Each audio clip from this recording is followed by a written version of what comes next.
Hoje vou falar para você sobre as 5 feridas emocionais. E vou começar por Jesus e as crianças, que está em Mateus 19, de 13 a 15, Marcos 10, de 13 a 16. Traziam-lhe crianças para que as abençoasse. Ao verem isso, os discípulos diziam-lhes que fossem embora. Então Jesus chamou as crianças para junto de si e disse aos discípulos: Deixem as crianças virem a mim.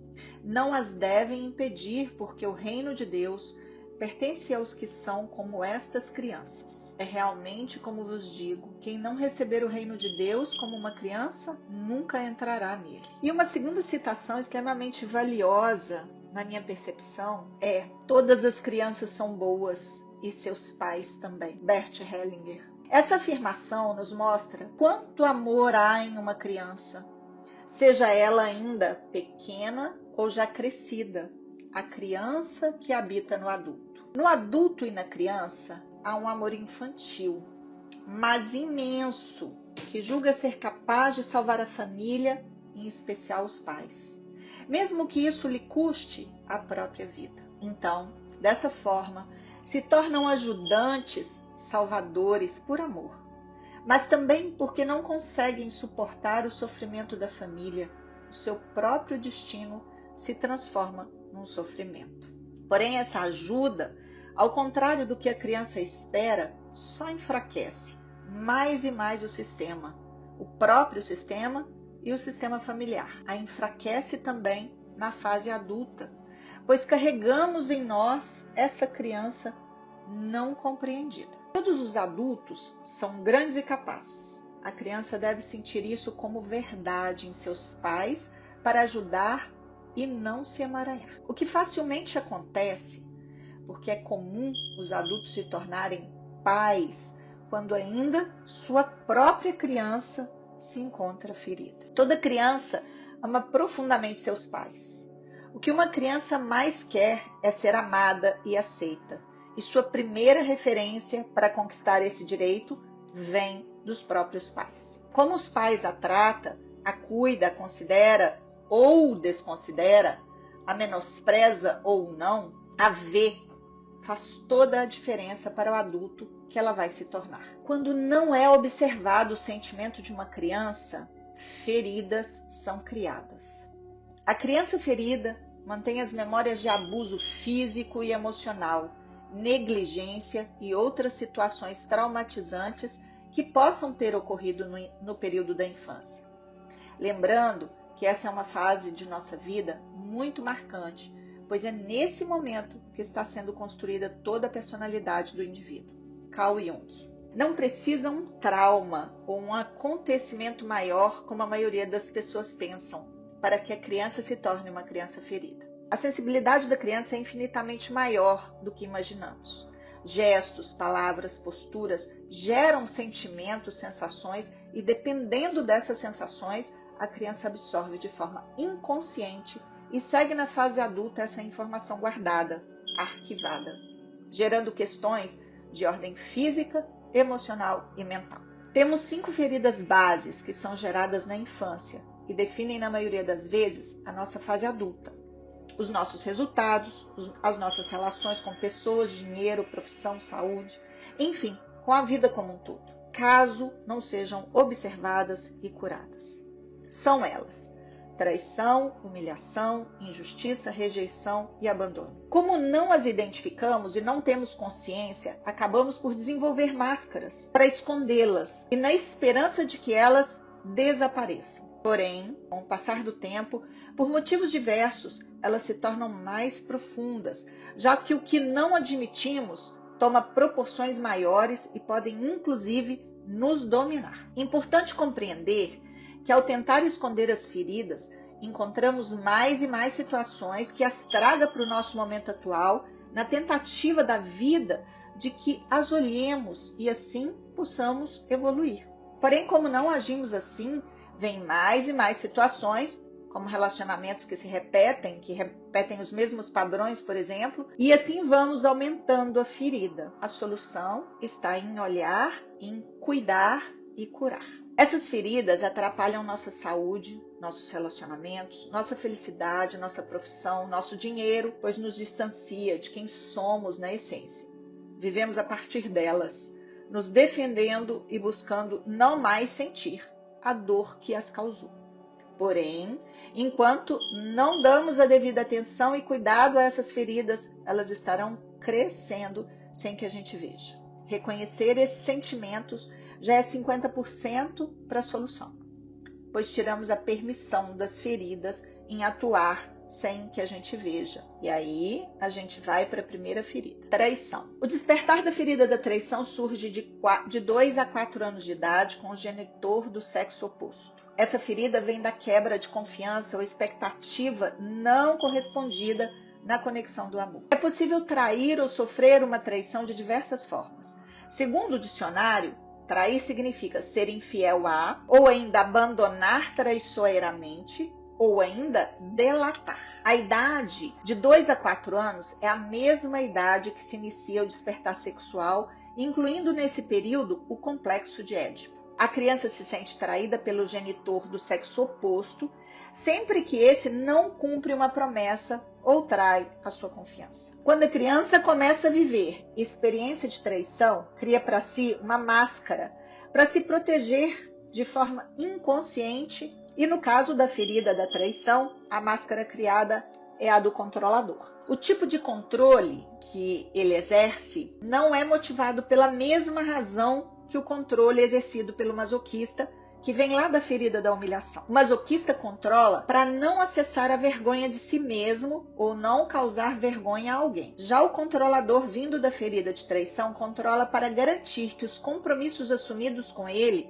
sejam respeitados, para ser fiel e responsável de maneira a se assegurar que os outros cumpram igualmente seus compromissos. O controlador tem uma personalidade forte, firma suas crenças com veemência, esperando que os demais concordem com elas o tempo inteiro. E quando isso não acontece, sofre em níveis profundos.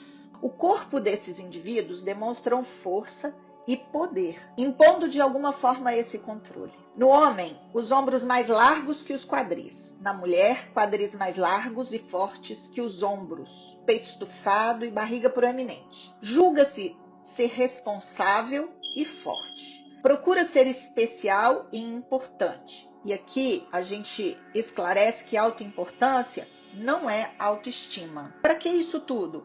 Para tentar compensar a insegurança gerada na infância. Mas como tudo se passou lá atrás, no passado, e está no inconsciente, nada, nem ninguém gerará a segurança que essa pessoa busca. Na realidade, a insegurança que está dentro da pessoa aumenta e se torna cada vez mais profunda. A pessoa controladora é muito preocupada em cumprir seus compromissos e promessas. Mente com facilidade e é altamente manipuladora. Veja bem, tudo isso a pessoa não percebe e a pessoa vê preocupação como valor. Porém, perde tempo, energia e se desgasta, pois é bem impositiva nas suas questões, exigindo do outro e de si ações quase sobre-humanas. Geralmente são pessoas sedutoras, possuem humor instável e têm convicção de sempre ter razão. É impaciente e intolerante. As doenças possíveis de surgirem a partir dessa ferida são doenças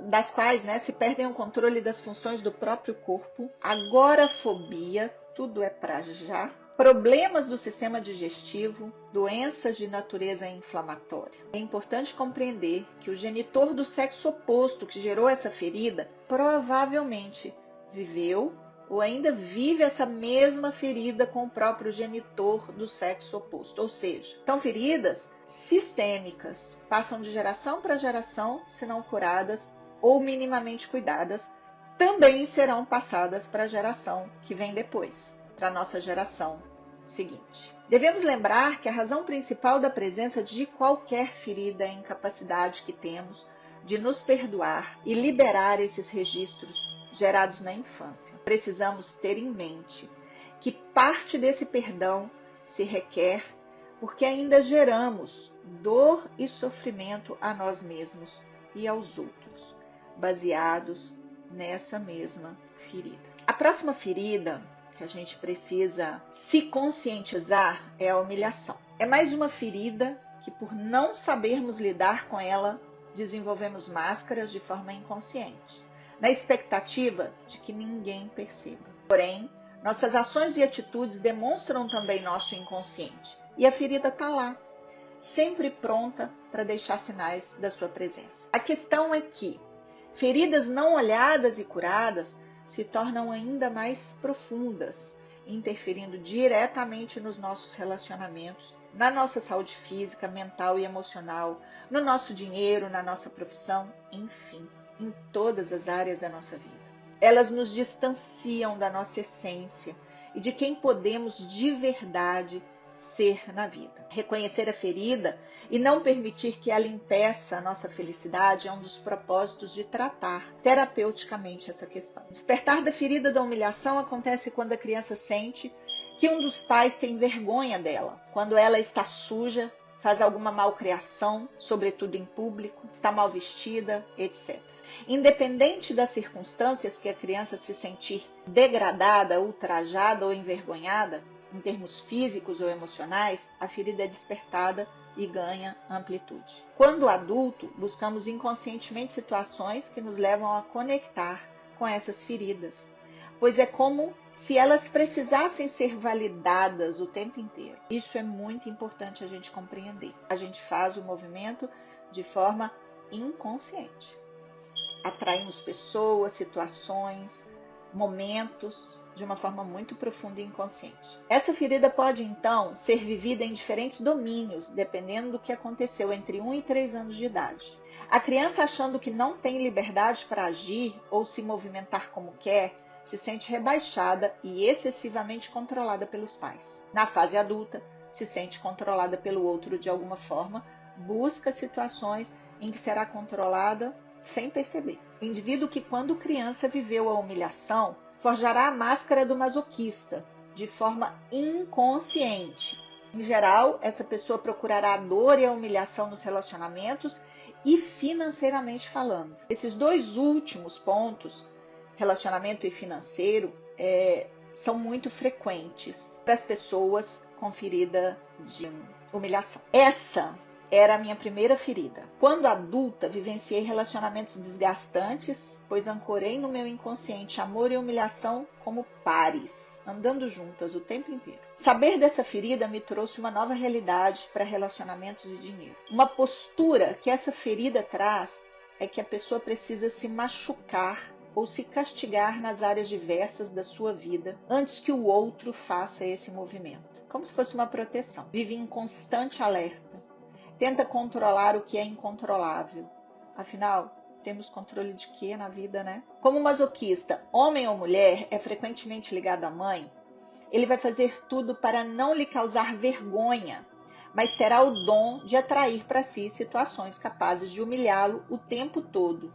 E o que vem na mente? A vergonha. E se minha mãe, meus pais, as pessoas souberem? Esse sentimento e essa preocupação o mantém no ciclo da dor, no ciclo da vergonha. Exemplo. A mulher encontra um homem que não sabe se portar em público, bebe muito, ou um parceiro que flerte com outras mulheres na sua frente. Isso é tão comum. Nos últimos dias eu fui a um show e na saída um rapaz muito bêbado falando para todo mundo que o maior arrependimento da vida dele era o casamento. E a esposa estava lá, totalmente constrangida, frustrada, se sentindo realmente muito humilhada. A dor dessa mulher, gente, era nítida, muito forte, muito perceptível. É muito comum as pessoas mostrarem suas feridas em todo e qualquer lugar. O masoquista costuma ser muito sensível. Qualquer coisa o afeta. Ele faz de tudo para não se magoar e para não magoar os outros. Ele costuma ter a capacidade de fazer os outros rirem para descontrair, né, para tirar desse foco. Ele é muito expressivo e engraçado, principalmente contando histórias. E coloca-se como alvo do riso das pessoas para que não seja alvo de outra maneira. Se coloca como intermediário sempre entre duas pessoas. Serve de amortecedor, criando uma camada protetora para os demais. E para si, no final das contas, né? A mãe masoquista, por exemplo, intervirá nas questões entre o pai e as crianças ao invés de lhes ensinar a assumir suas responsabilidades e comunicação perante esse pai. Então, essas crianças vão ter questões aí de comunicação e de posicionamento diante da vida. Essa criança se torna um adulto que não se comunica bem e depende sempre de alguém para intermediar e solucionar as suas questões, as suas próprias questões. No trabalho, o masoquista escolhe um cargo onde se vê obrigado a conciliar tudo para deixar todos satisfeitos. Isso torna pertencente, na percepção inconsciente dele, mas perde muita energia e tempo, deixando-se sempre para segundo plano. O indivíduo não compreende que fazendo tudo para os outros, esses não terão a oportunidade de fazerem por si. Em algum momento, o masoquista se torna o inconveniente e arrogante na percepção dos demais, porque foi o salvador em muitas situações. Ou seja, não é um caminho de solução, e sim uma nova humilhação. O corpo dessa pessoa com essa ferida emocional geralmente possui estrutura arredondada, estatura baixa, pescoço largo e inchado, tensões no pescoço, na garganta, nos maxilares e na pelvis. Frequentemente apresentam sobrepeso. Veja bem, são pontos observados, não quer dizer que todo masoquista tem essas características, nem que nas outras feridas as características sejam presentes o tempo inteiro. Às vezes não, tá? Às vezes até porque as feridas se misturam muito. Então, não vamos definir nem concluir dessa forma, por favor. Um outro ponto importante é olhar para si e não para os demais. Olhe para a sua ferida. Ao ouvir esse material, olhe sempre para você, para que a gente não entre em questões de julgamento, né? E apontemos também o dedo para os outros, e aí a gente está saindo da solução, do foco, do propósito desse material aqui. E se estamos ouvindo essas questões, é porque é para a gente, não é para o outro. As doenças possíveis de se manifestar, eu vou grifar de novo. Possíveis. Por favor, observem isso. Dores na coluna, nos ombros, garganta, laringe, problemas respiratórios nas pernas e nos pés, varizes e problemas de tireoide. Importante ressaltar que os outros não podem nos fazer sentir culpados, pois a culpa só pode vir de dentro de nós mesmos. Porque às vezes a gente se sente culpado, né, do que está acontecendo na vida do outro, do que nós fizemos, de estar falando que temos questões com os pais, enfim. O masoquismo busca muito a culpa. Então a gente precisa entender que a culpa, ela só pode vir de dentro de nós mesmos. Quando o masoquista conseguir se sentir especial e importante, não terá mais que provar isso para os demais. Isso é um processo profundo e importante e precisa ser muito bem conduzido. Nós devemos lembrar que a razão principal da presença de qualquer ferida é a incapacidade que temos de nos perdoar pelo sofrimento que causamos a nós mesmos e aos outros. E hoje eu tive um insight gravando esse material. Para quem tem a ferida da humilhação, pedir dói muito. Pedir é a possibilidade de ser humilhado. Então as pessoas com essa ferida não pedem. Porém, não pedir é não receber. É não se permitir receber, aumentando assim a possibilidade de ser humilhado, porque vai ficar precisando. Isso se transforma num ciclo de repetição de muita dor e sabotagem. Observem, observem, observem. Ferida da injustiça. As feridas emocionais geram em nós sintomas físicos, mentais e emocionais. Você sabia? Uma pessoa que sofre de injustiça sente-se desrespeitada ou julga não receber da vida o que merece. Essa ferida é despertada no período de desenvolvimento da individualidade da criança, entre 4 e 6 anos, no momento que ela se torna consciente de que é um ser humano, uma parte autônoma com as suas singularidades. Ela vive essa ferida principalmente com o genitor do mesmo sexo e sofre com a frieza deste e com a incapacidade de sentir e se exprimir. Ela sofre com o autoritarismo, com as críticas frequentes, com a severidade, a intolerância ou o conformismo. Na maioria dos casos, os pais sofrem da mesma ferida. O indivíduo que sofre dessa ferida é inclinado a sentir inveja dos demais e, segundo ele, não são merecedores também. E podem acreditar também que os outros o invejam quando ele tem. É um jogo, uma dinâmica mental, emocional muito muito profunda e dolorosa. A máscara da ferida emocional da injustiça é o rígido.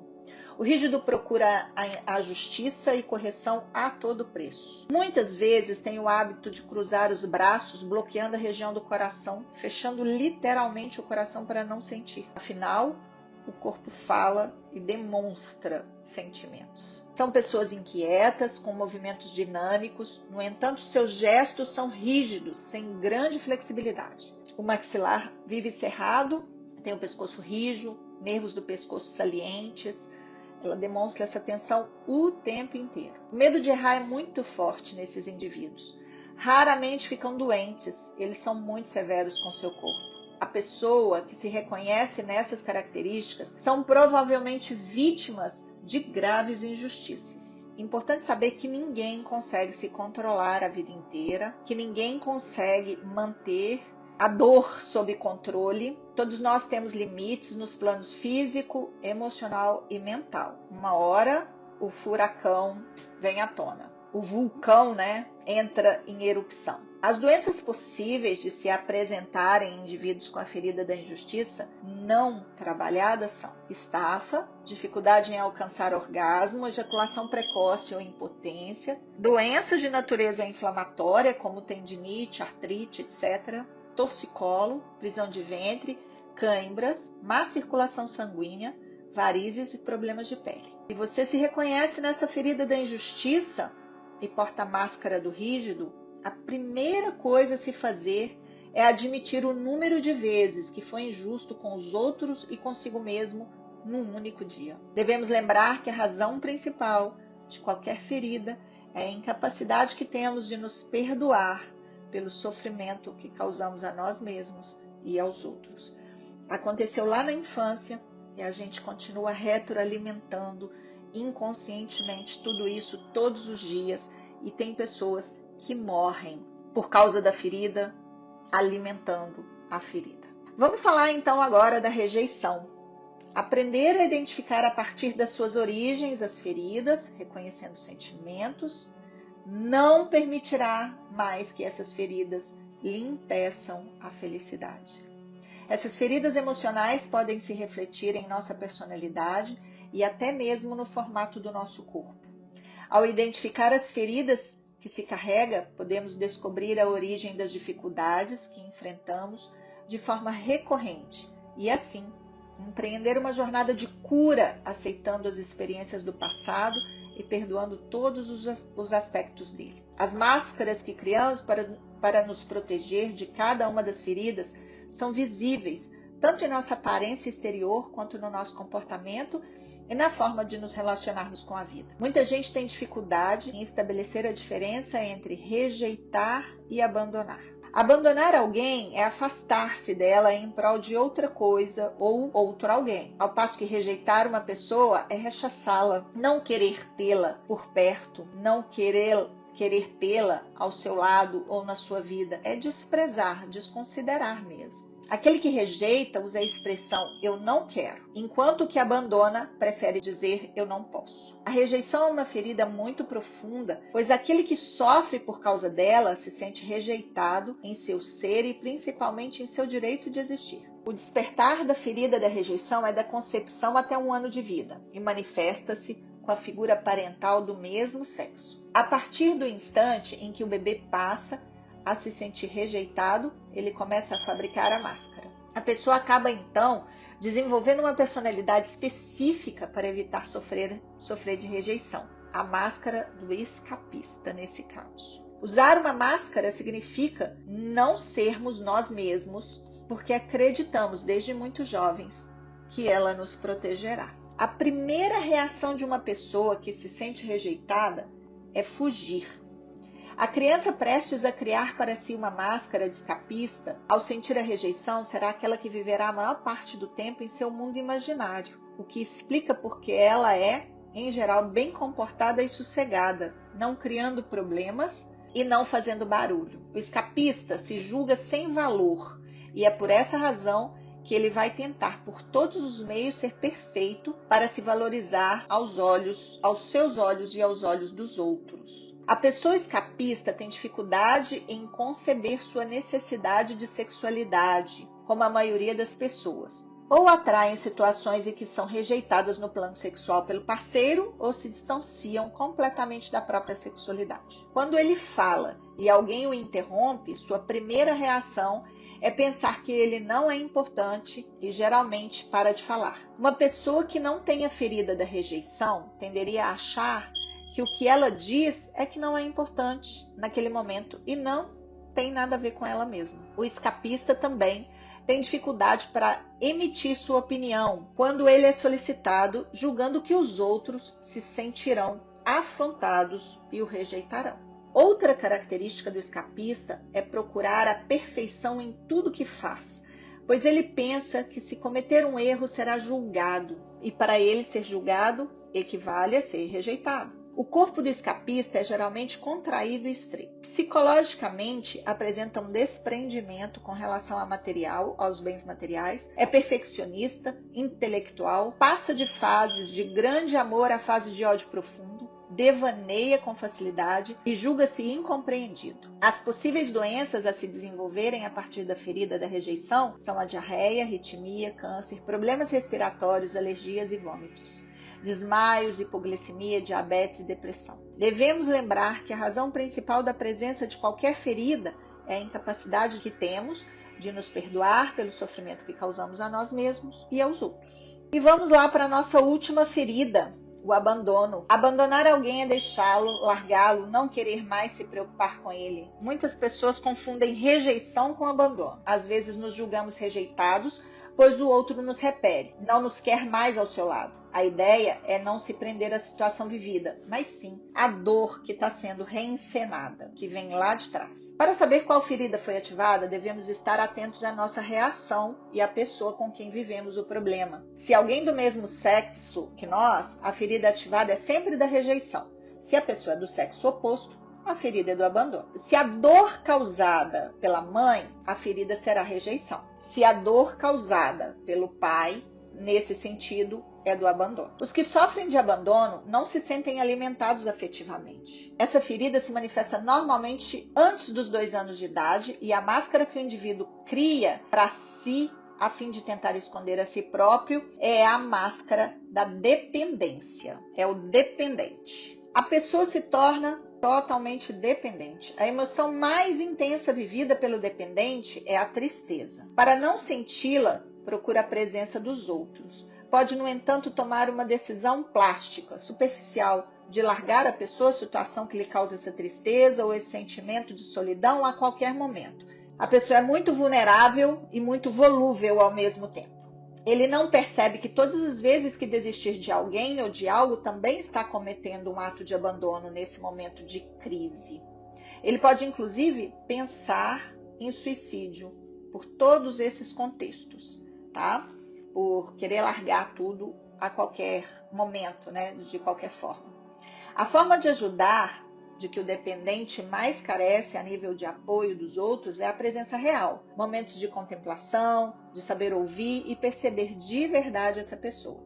E seu maior medo de quem foi abandonado e que tem a máscara do dependente é a solidão. Essa ferida é gerada pelo genitor do sexo oposto e continua a ser ativada por qualquer outra pessoa de sexo oposto. Logo, é completamente normal ter ressentimentos em relação a esse genitor ou a essas pessoas que o abandonaram ou a abandonaram.